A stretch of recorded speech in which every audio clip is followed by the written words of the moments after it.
everyone. Happy People Pleasing Ah. Wednesday, part 2. Yes, we are talking about how people pleasing affects your relationship with yourself, right? Which is a huge, huge part of understanding this dynamic and, more importantly, understanding the recovery from this dynamic. Yeah, we got so many comments from our part 1. This people pleasing topic, I think, is so relevant for so many Absolutely. people. Mhm. Definitely in our population of people who struggle with emotional eating and binge eating, wonderful, highly sensitive people that are really primed to be in relationships where they are people pleasing. Yep. And most importantly, wanting to learn how to change that dynamic. So I was, really, really happy with all of the response and so many people that are working so hard to step forward and change this behavior with the education that we're giving. Yeah, it's such a delicate balancing act, especially as a highly sensitive person, to have this big heart and to be so good at picking up on other people's emotions and just intuitively knowing what they're needing and how to make things better for them without overstepping your own boundaries and betraying yourself and abandoning yourself. So hopefully this information is going to help you strike that balance better in your own life so that things feel a lot better. Yeah, so you can have that wonderful, big, loving heart and embrace others in a healthy way. And then you can enjoy those relationships that feel more balanced and more mutually giving, which is really what it's all about. Because people pleasing, it feels like it feels good because it's actually a defense mechanism. It's a coping strategy to ensure that you stay connected in a positive way. So you think that it actually gives you this positive, but there's so many negatives that come with it, which is what we're going to talk about today. And what we want to do is we certainly want to be connected to others, but we want to be connected in such a way that we're connected because you want to be with somebody and they want to be with you, not because of an emotional dependency or some unhealthy, unequal dynamic. You have a great phrase, which is stay on the healthy side of ... whatever it is. And so it's making me think of that. Like, we want to stay on the healthy side of giving and caring. So we're not looking to not be giving people and not be caring people. We're just looking at how to stay on the healthy side of that. Thanks for reminding me of that phrase. Yeah, you have great phrases. We got to give credit where credit's due. Oh, thank you. I appreciate that. Yeah, absolutely. That's such an important point. Thank you for saying that because we want people to remember, like, a lot of times you think it's all or none. Like, I don't want to not be a giving, kind person, but this is about staying on the healthy side of it, not overstepping that boundary to where it becomes unhealthy, because then you're going to be in resentment and it's going to negatively affect your relationships and yourself and then go to your relationship with food. Yeah. So let's dig into how people pleasing affects the relationship with yourself. So often, I think people talk about how it affects your relationships with others. And we're going to get into that later on in this month. But it's so important to really understand how it affects your relationship with yourself, because this is really the only place where you can create change that you have control over, right? You can only control yourself and your response to the world and the people around you. So to understand how people pleasing affects that relationship internally is truly the key to unlocking, the recovery process around people pleasing. So this conversation is so important. And it's also a key into understanding what's going on inside that might feel negative that then leads you to reach to food. Okay. So it might be, why am I feeling angry or anxious or bad about myself or disappointed or frustrated? These are all things that we're going to talk about. Now you're going to have kind of an understanding of some dynamics that create that so that you can change that process, as opposed to just kind of blindly going into those emotions and then reaching for something like food to try to comfort yourself. Right. Okay. So why don't we start by talking about like the internal experience of being caught in people pleasing. And we're really talking about this chronic people pleasing as a role, Mhm. almost as an identity, Give an example of what that might look like. of it being a role Yeah, or or, just like, what do you mean by people pleasing? Play it out a little bit oh gosh, for what do I people. mean by people pleasing? Put me on the Oh, I'm so spot. sorry. No, no. I think, well, for me, the word that comes up is hypervigilance. And as a recovering people pleaser myself, I mean, that was a state that I lived in a lot. This hypervigilance of constantly scanning, the people around me, whether I knew them or didn't know them, but particularly the people I knew, just scanning, watching all the time for how are they feeling? Is there going to change in their feeling? What's going on for them? What do they need? Are they happy? Are they not happy?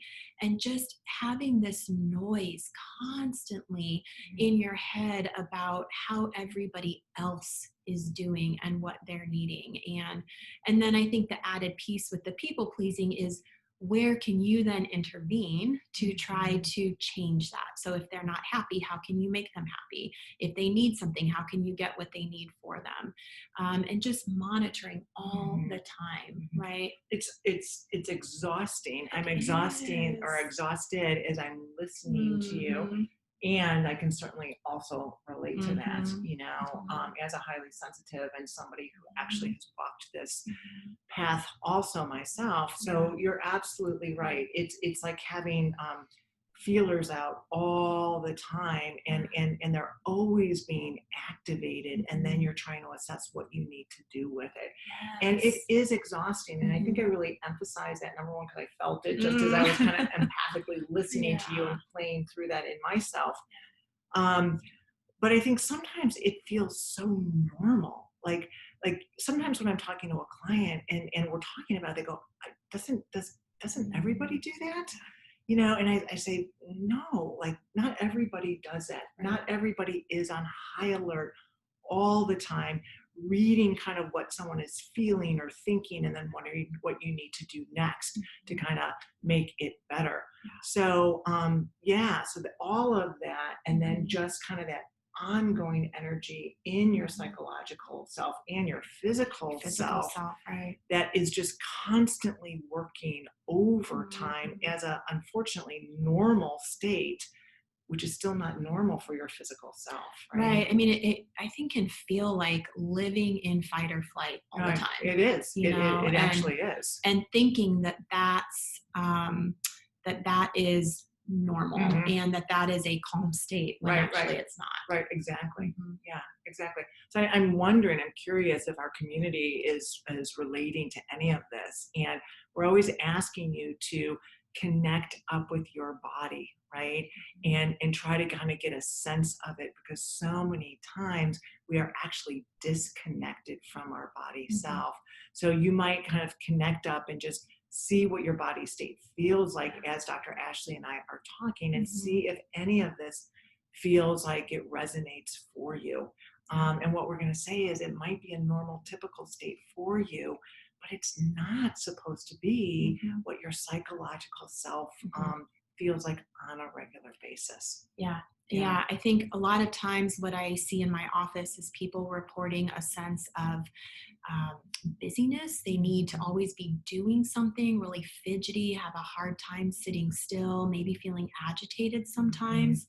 And this is because there's like this constant hypervigilance. Like your system cannot calm down and Mhm. release the weight of the world. Right, right. Instead, you just feel it on your shoulders and you just kind of stay busy and moving, Mhm. whether that's literally moving or laying on the couch in your mind going, I should be doing something, I should be doing something. Yeah. That chronic sense of activity is Yeah. there. So you're using hypervigilance Mhm. and the fight or flight. Mhm. Another word I want to put out there, another feeling state, is anxiety. Yes, Okay, huge. and there's definitely overlap in hypervigilance, fight or flight, and then anxiety. But when I talk to people pleasers, and actually, we talk a little bit sometimes about our Sure. past history, and Yeah. this was definitely in my history, was a struggle with ongoing anxiety. In my family of origin, there was just constant state of lack of predictability. You never knew when something really bad was going to happen. And so I grew up just really having just this state of ongoing anxiety. So I was just prepared constantly. And then I would go into that hypervigilance, trying to get a sense of control Right. so that I could Exactly. predict it and or cause it to not happen or be okay. Right. So, and I thought that that was like a normal state. I didn't even realize that I was course. living in constant anxiety. Mhm. So that's another kind of experience within yourself that this people pleasing dynamic is associated with. So the first is Mhm. the hypervigilance, and then the other is going to be that state of ongoing Yeah. anxiety. Yeah, and I think until you start to really pay attention to Mhm. that and start to play with true relaxation, you don't Mhm. even realize that Yeah. you're in that heightened state Yeah. of anxiety. True relaxation, true safety. Yes. Okay, Mhm. like safety, Mhm. like it's okay, and I can trust that. Okay, I don't have to read something. I don't have to be on high alert. Right, I Yeah. can let down, and Mhm. it can be safe. Yeah. Yeah. Yeah. And we'll talk more about that when we get into relationships, because part of that safety comes from surrounding yourself with people who will take care of themselves and who Mhm. will do their own emotion management and regulation in healthy ways, so that your system isn't left feeling like, if I don't do it, nobody will. Yeah. And that's where that anxiety and lack of safety comes Yeah. Okay. Very good. from. Hmm. So we've got a couple more Yeah. that yeah. Go ahead. Oh, we just had a quick comment. Somebody Oh. couldn't hear the audio, so just want to make sure everyone else can hear okay. That might have been a Okay. computer thing on Is their end. that ongoing, or is that because sometimes we get a little bit softer in our tones? Yeah, let Is us know that if you can't hear us. It looks like it's working on our end, but if not, let us know. okay? Thank you so much for Yeah, giving us yeah, that feedback. Okay. yeah. So Okay. another part of the internal experience of people pleasing is because there is so much focus put on everybody else and what they're feeling, what they're needing.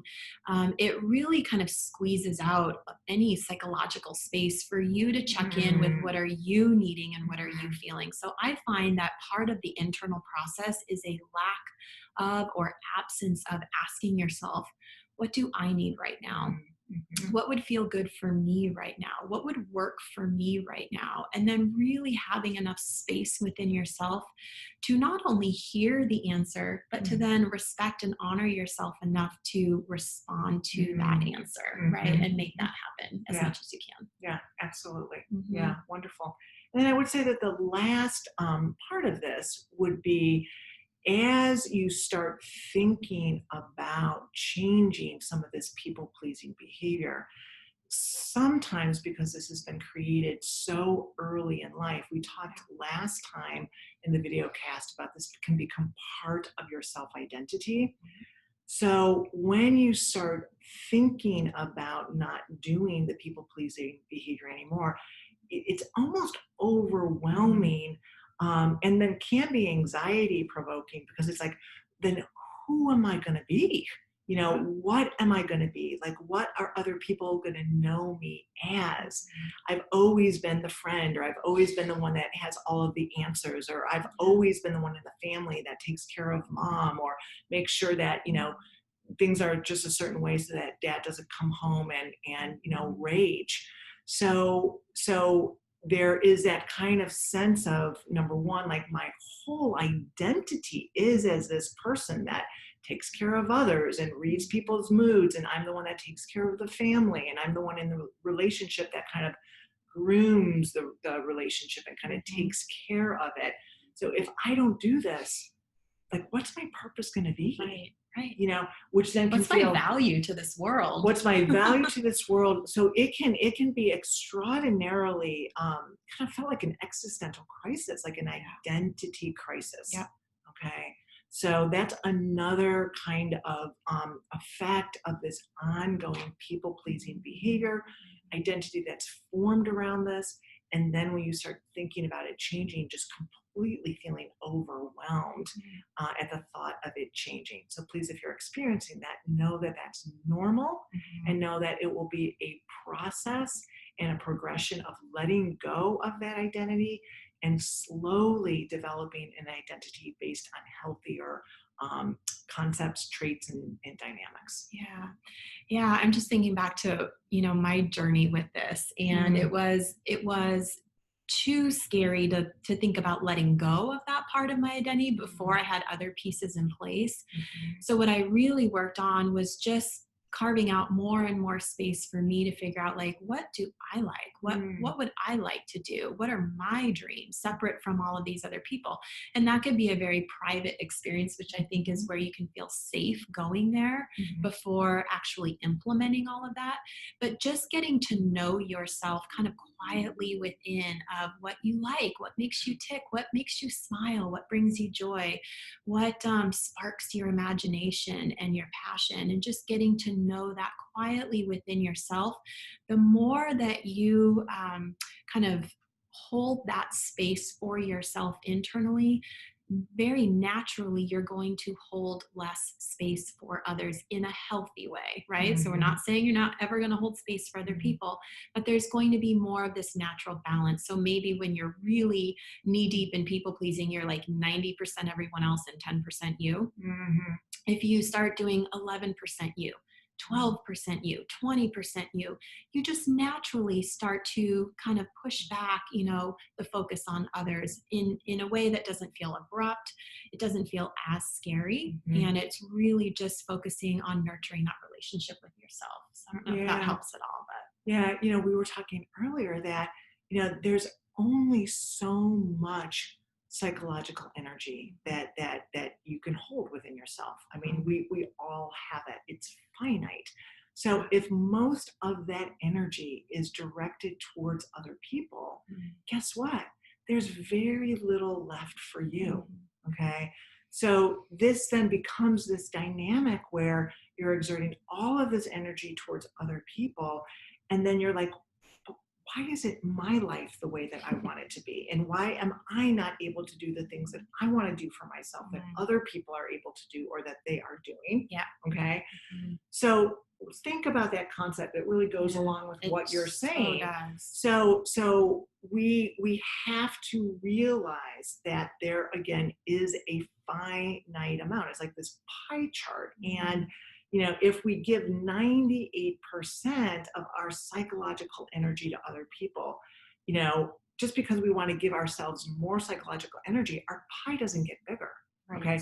We have to take away that energy from the other things that we're giving it to. So by nature, it has to be taken away in a healthy balance from giving too much out to other people or tending too much to the energy or the dynamics with other people. And then you can give that to yourself, which is a more healthy balance. Yep. And as you were talking too, I was thinking, to really kind of balance out the people pleasing behavior with yourself, you have to really kind of step into a place of dreaming and just letting your mind and your heart wander, right? With these questions of what would I like, what would work for me, what would feel good, and starting to challenge yourself to ask those questions on a very, very regular basis around the smallest of things. We don't have to be able to dream about all of the big things quite yet, because you've spent most of your life probably thinking about everyone else and their dreams. But start to notice, like, if you are out at lunch with friends, although we're not doing that right now, but back in the day when we were, what would you like to order without the input or influence from anybody else? If you're planning a family vacation, where would you like to go? And maybe you go there, maybe you don't, or maybe there's a compromise. But even giving yourself the opportunity to ask that question and just notice what the answers are, what really resonates with you, is just a profound way to start crafting this relationship with yourself. Yeah. So I want to pause for a minute and I want to say, I want to see how you guys are feeling about this, because always, we get so excited and we go into kind of the healthy dynamics of it, right? So like just with what Dr. Ashley is talking about, and you could just see like the excitement, kind of the energy within herself when she's talking about dreaming and doing this and doing that. And we want you to know that this is always a process, okay? Always a process. We talked last video cast on how this gets formed, right? So when you're really young, how this naturally gets formed, you get responded to positively by taking care of the needs of others most of the time because of how the family system is set up. And you just develop this identity. Most of the time, your temperament is that highly sensitive, which makes you a wonderful candidate for this behavior. And then you set out in life and you act as such in your interpersonal relationships, which become very, very reinforcing, right? And then it becomes your identity. So then when these two crazy people start proposing that, let's change that. Let's take the energy away from others and let's stop doing what you've been doing your whole life and let's focus on yourself. So a lot of times what's in between that is a lot of angst and anxiety and guilt and fear. And like trial and error. If I do that, what's going to happen? And we're going to talk a little bit more about that in interpersonal relationships. But I just want to pause because I think, well, number one, if I was in session with a client, I would be pausing. I would say, how do you feel about what we're saying? Because on the one hand, intellectually, it can feel wonderful. On the other hand, you can be like so overwhelmed and go, I don't even know where to start. And so that's where you want to know that it is this process, and it is going to be this process with a lot of emotions that are related to the letting go and the transitioning into this new space. So if you're feeling any of these things, I want you to know that's really, really normal. And, we've got end goals way over here. And the questions that Dr. Ashley was asking, as far as like asking yourself, those are all wonderful questions. You might have the answer to those right away. You might not, because you've never asked yourself those questions and nobody else has ever asked you those questions. Okay. So if you feel a little bit overwhelmed, anxious, floundering, holy cow, scared, all that stuff, know that that's normal. This is always a process. When we're doing these video casts and we're doing the education, we want to give you all of these points and we get so excited about it. And as you're learning, it's because we've lived this ourselves. And we, goosebumps, and we know what is possible for you and we want it so desperately for everybody that's listening.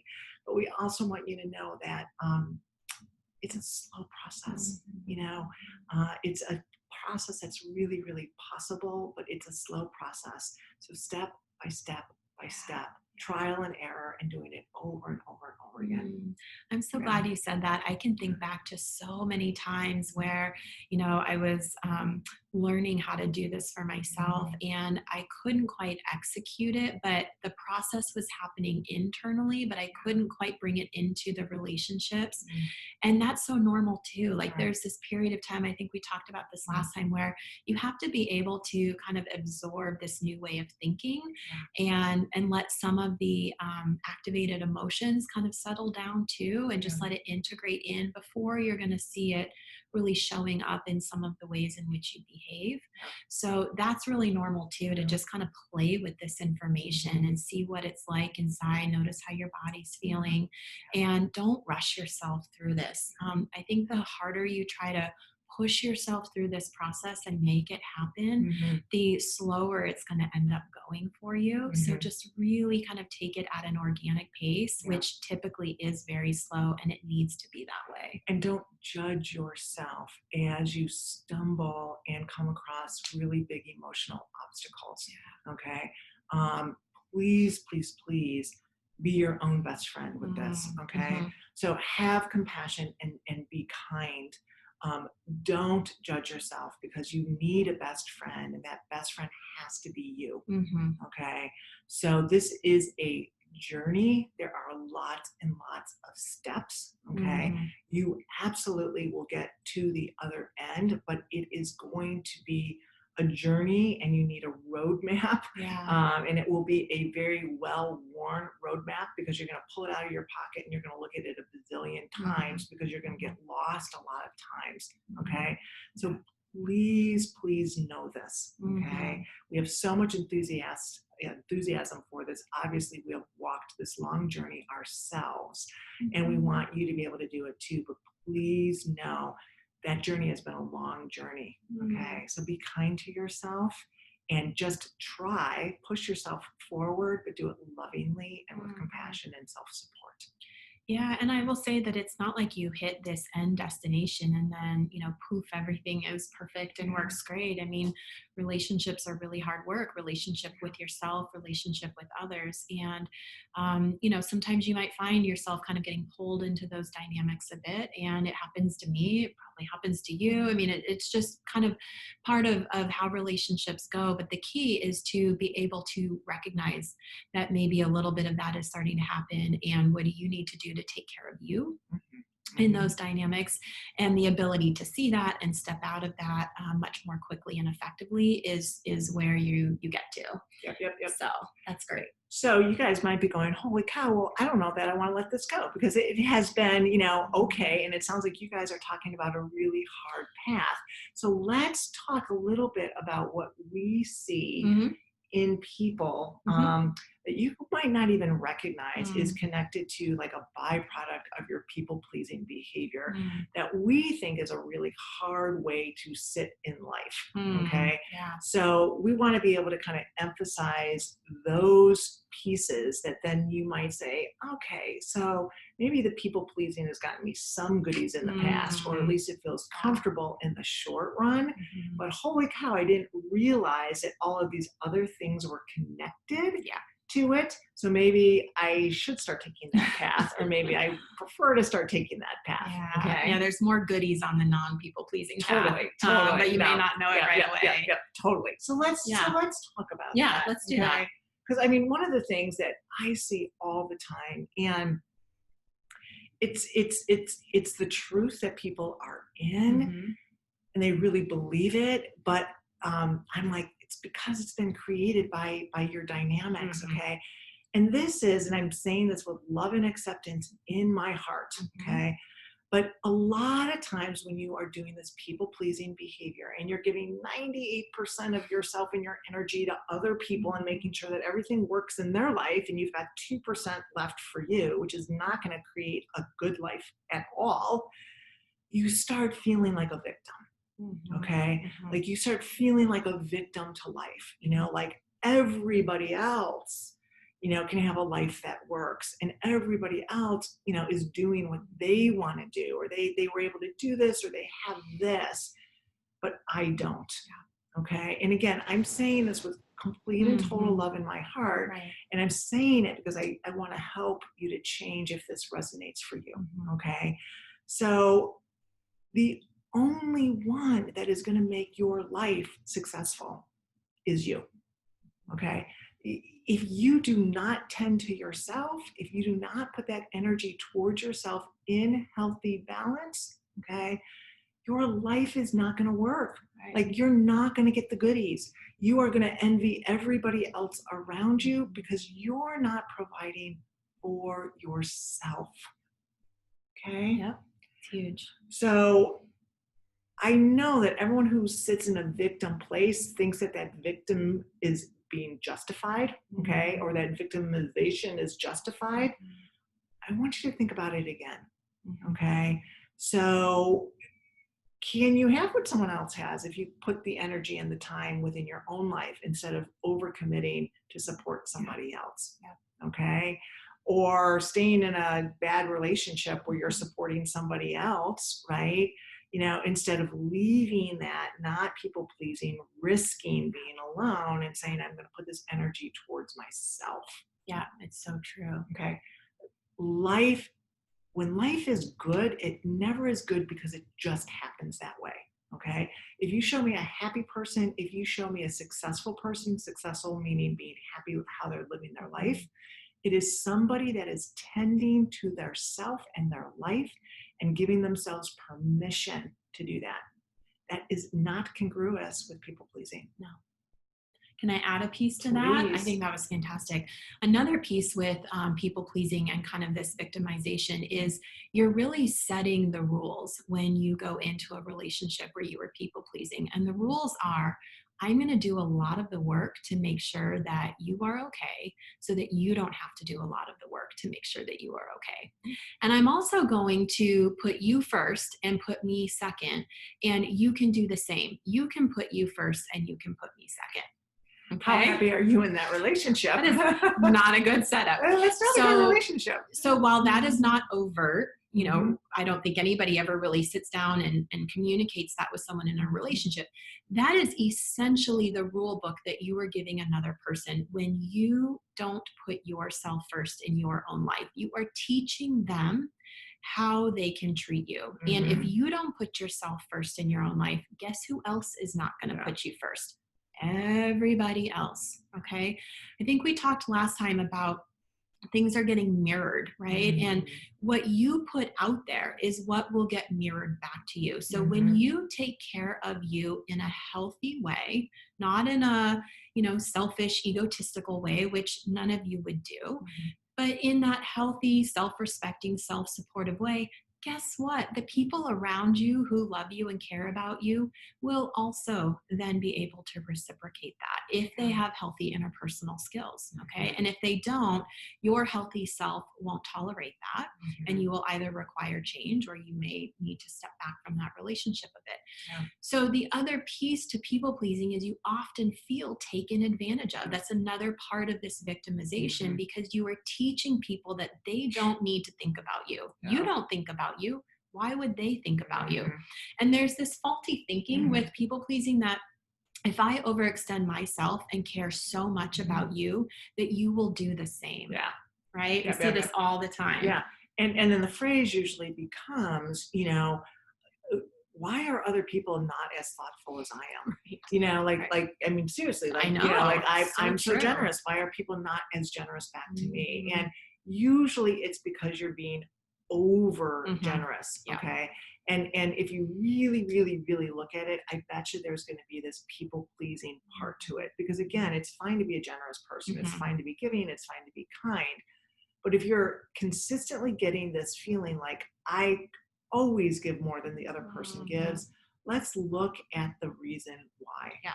Right? You're either giving too much or you're giving to a person who can't respect what you're giving, and doesn't have the skills to be able to reciprocate in a healthy, balanced way. Yeah. So kind of additional to what you're saying about relationships, this is kind of another kind of signal to say, I wonder if this is due to maybe people-pleasing behavior. It's really hard to be in a good relationship when you're a people pleaser. Okay. And good meaning healthy, satisfying, mutually giving. Okay. So where you really feel cared for and that you care for the other person, you feel like it's equal, you feel like it's respectful. Because again, this dynamic gets set up. And even if the other person is very capable of loving you, if you consistently show up as selfless, that's how the dynamic is going to get created. So if you're like, I'm never in a healthy relationship, other people always take advantage of me. I always end up on the short end of the equation. Look to see if it's because you're doing this people-pleasing behavior. And if you have that balance, if you live on that healthy side of that line, then you're going to find that your relationships are going to be more equal and they're going to be more mutually satisfying, where you can receive and you can give. And you're not going to have that ongoing resentment or feeling like you're a victim. Right. What was going through my mind as you were talking is raise your expectations. You have permission to raise your expectations of these relationships. So much of people pleasing, I think, is really rooted in the sense of other people can't do for themselves, so I need to do it for them.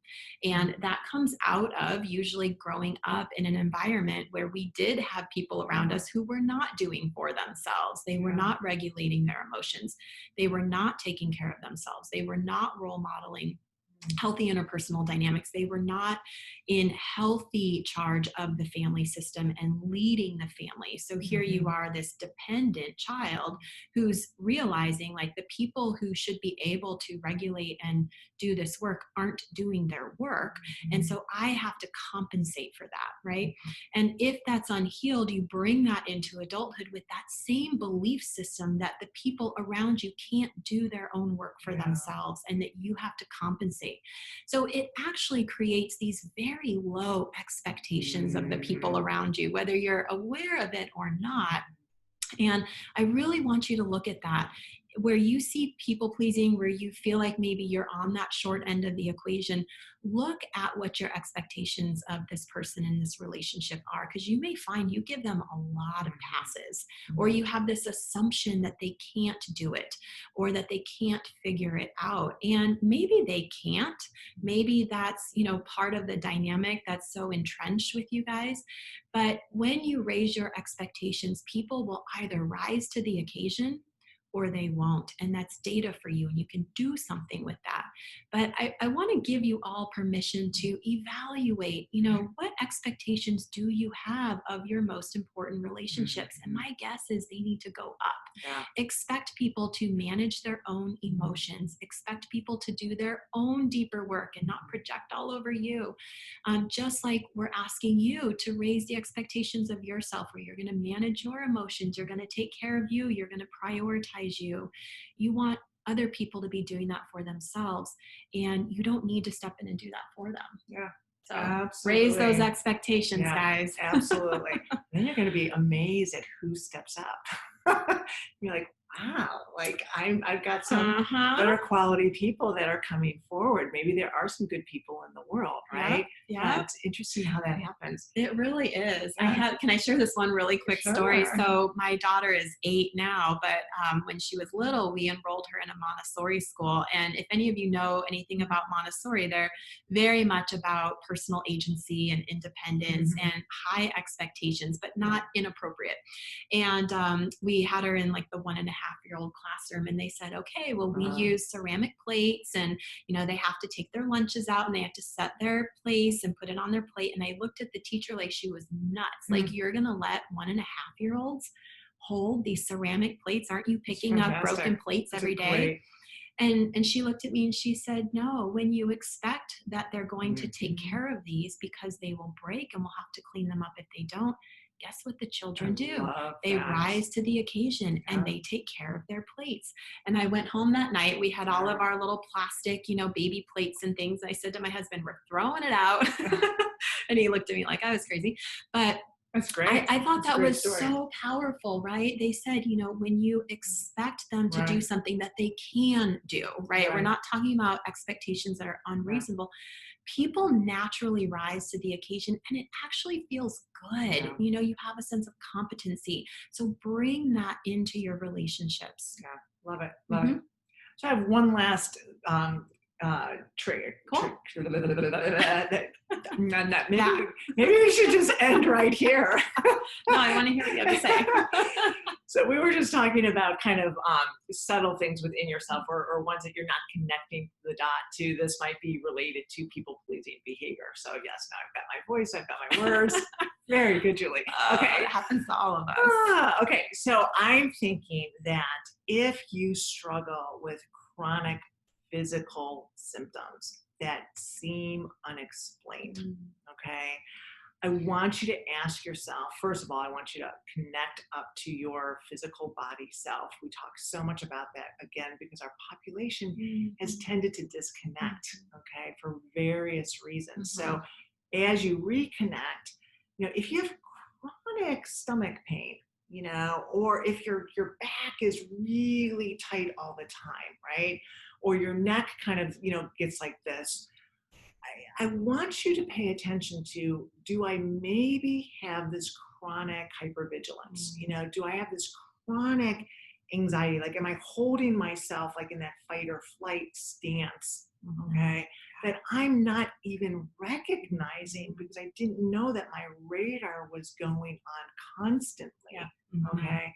And that might be a sign that you are doing this people-pleasing behavior. And this certainly is a positive kind of impetus for you to take that path to start changing this behavior, because it does have a negative toll on your physical self. Okay? Absolutely. Your body holds so much. Yeah.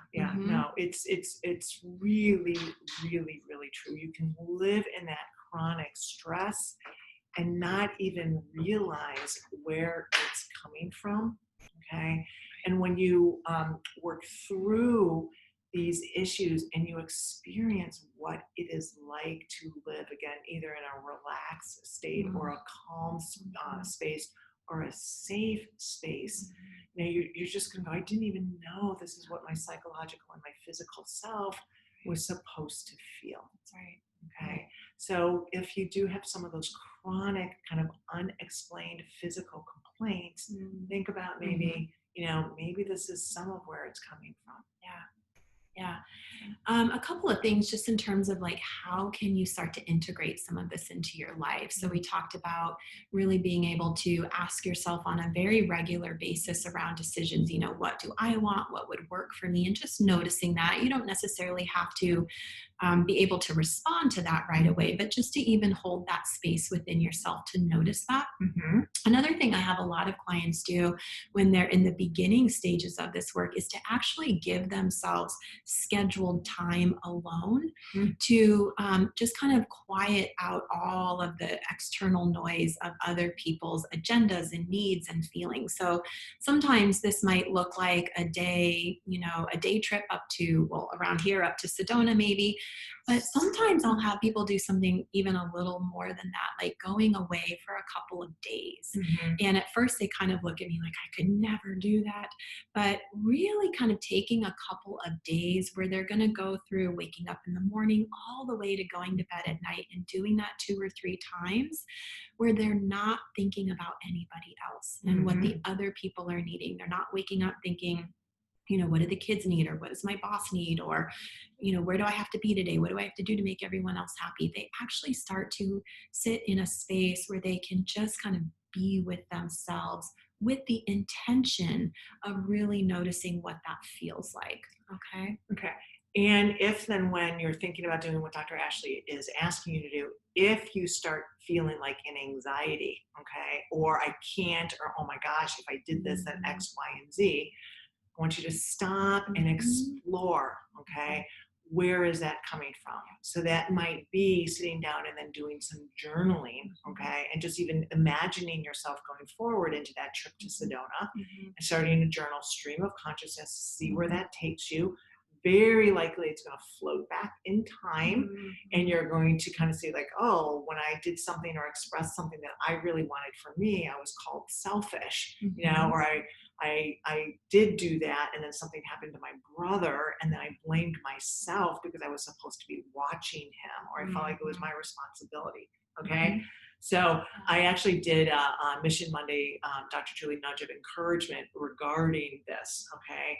Because there's going to be those blocking kind of processes that might happen. Okay. So if you again stumble and feel like I'm not doing this, don't judge yourself, open the door to exploring that with curiosity. And then there's some tools to do that. And if none of this happens and you're able to just kind of step forward and do it, then that's perfectly fine too. Maybe you've worked through some of these issues. Okay. But then give yourself permission, right? And then step forward and then start doing some of these behaviors for yourself. And notice the thoughts even as we're just putting this idea out there as a possibility, because a lot of times what I hear from clients is, I could never do that. Right. So-and-so needs me for this, and so-and-so needs me for that, and this bad thing would happen if I went away, and this would fall apart if I weren't there. And, you know, we need to slow that down and really look at that, because part of people pleasing is taking on this exaggerated sense of responsibility. And then also creating a world around you that becomes very dependent on you. So we have to start massaging that and breaking you out of that so that you can go and do things for yourself. Everybody needs to be able to get away sometimes, or just do things for themselves, cancel plans, and not have the world around them fall apart. Yeah. So then I'll add one other process piece with that. So another process piece can be, let's say that you are in an interpersonal relationship and you're making an assumption, right? So if I do this, this person's going to get mad at me. You know, if I do this and this person needs me on Saturday to do this task. So I can't even ask to say, you know, should I go ahead and go up to Sedona with a girlfriend? So check out that assumption, and in the process of checking out that assumption, share your emotional process. Okay. So, hey, I was thinking I really want to go up to Sedona over the weekend, but I know that you've got this event and I'm thinking that you're probably going to want me to be around. I was afraid to even ask because I didn't want you to feel disappointed or get mad at me. Okay. So really kind of, that's about being self-aware, that's stepping into a vulnerable place, that's inquiring about it instead of just kind of projecting your assumption onto this other person and then acting as such, right? And then waiting to see what they say, and they might say, no, I think that's a great idea. Or they might say, hey, I really do need you this weekend, but how about if you schedule it for the following weekend? Because I really want you to go, but I also really value your support and I would love you to be here. Okay. So there's all different ways that you can work that out if you do a healthy process. Yeah, definitely don't make assumptions and cancel things out just because you think somebody might not like it or approve of it. Yeah. One last very quick thing I'll say is sometimes when we're going through this, I can think of times where like I would be challenging my own people-pleasing tendencies and my heart would just be beating out of my chest with anxiety and fear. Sometimes you just have to ground into a mantra, I can do this, or I just need to stay in my lane. I'm only responsible for my response. I'm not responsible for others. Whatever kind of words you can hold on to, anything from this video cast, anything to just kind of anchor you into truth, because your anxiety will take you into this place of fear and assumption, like you're saying, and that's not always going to be accurate or truthful. So ground into a mantra or a story, a metaphor, anything that will remind you that you are only responsible for you and you're not responsible for others, and that you can get through this. Yeah. And if there was a time in the recent past that you did challenge it and you lived through it and it had a positive outcome, remind yourself of that. Okay. Because every time you do this and you go forward successfully meaning you lived through it, the horrible thing that happened that you thought was going to happen didn't.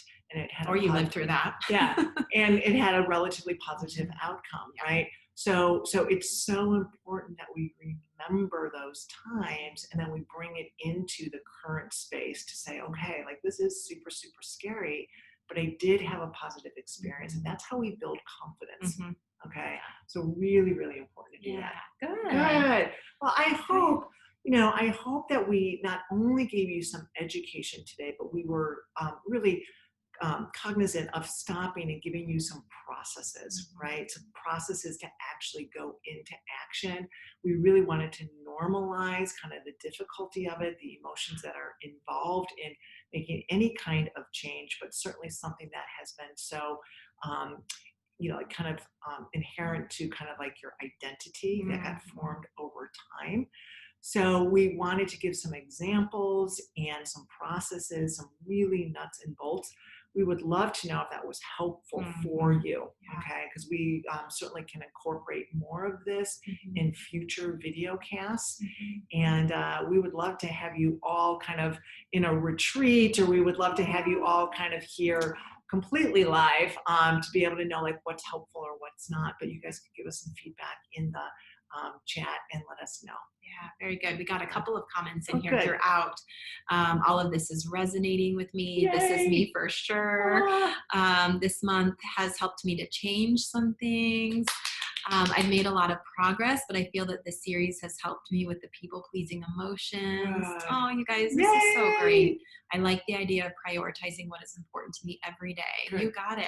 Yeah, you've got to be your own priority every single day. So we're really glad that this is helping. And remember, next week is our Q&A episode. So any questions about today's video cast, past video casts, people pleasing, other topics, it can be anything. Yeah, sharing the progress that you're making. Yeah. So both the wins and the stumbles. Stumbles? I don't know. It's been a long day. I don't know. My mouth is just not working today. Well, we all have those days, so that's good role modeling, right? I tell ya. Okay. All right. Well, you know what I know it is? What? We've been using our Sedona example because we're going to Sedona in like 18 hours. Who's counting? So I think Yeah, my we head is are. already in Sedona. So We that's my are. excuse. Well, So we're doing one of our little mini retreats. It's yes. not as long, but Yeah, yeah. normally we every, couple of months we take ourselves away from responsibilities and all of Yes. the other Yeah. things that we do, and we escape into beauty Yeah. and peacefulness and Friendship, creativity and friendship. and creativity, and it's just absolutely That's wonderful. Isn't that how Circle of Hope was born? I think so. We were I on think a retreat. so. I think so. So Yeah. we practice what we preach, and I We think my do. brain is already on vacation mode. So that must be what it is. So Fair enough. Okay, well, how about this? We'll take some pictures and we'll Okay. post them in Circle of Hope so y'all can be with us. Because if you Sounds haven't good. been to Sedona, it's amazing. And if Yeah. you have been, you know why we're so excited. So Yeah, really good. beautiful. Okay. All right. Super cool. Okay, guys, we'll see you next Wednesday. Okay, take care. Bye. Bye.